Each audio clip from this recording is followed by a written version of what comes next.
Title: The King's Chosen Maiden. In the ancient kingdom of Zafira, a land of golden palaces and endless meadows, there lived a young maiden named Amora. She was the daughter of a poor farmer who had long passed away, leaving her and her mother to fend for themselves. Though their home was made of clay and their clothes were simple, Amora possessed something rare: a pure heart and a beauty that seemed to shine from within. Every morning, she would rise before dawn to fetch water from the river and sing softly as she walked. Her voice carried through the air like a melody of peace, touching the hearts of those who heard it.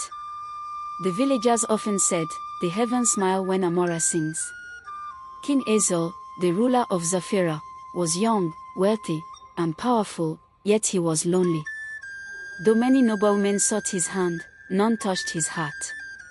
They wore jewels, spoke elegantly, and carried themselves with pride, but their beauty was hollow, lacking warmth and sincerity.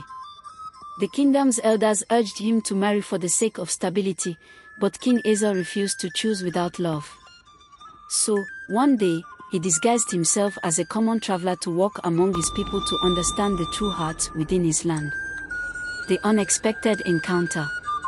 While passing through a small village on the outskirts, he came upon a crowd gathered by the riverbank. There, standing barefoot in the sand, was Amora.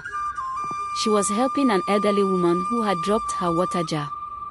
With gentle hands and a smile bright as dawn, she said, "Don't worry, mother. I'll fetch you another." The disguised king watched in silence.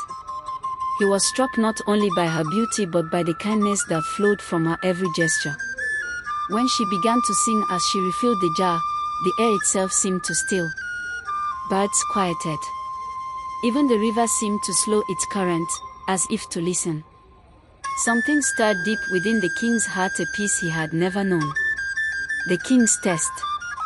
The next day, King Ezel sent his royal guards to the village with an announcement: "The king will hold a grand feast.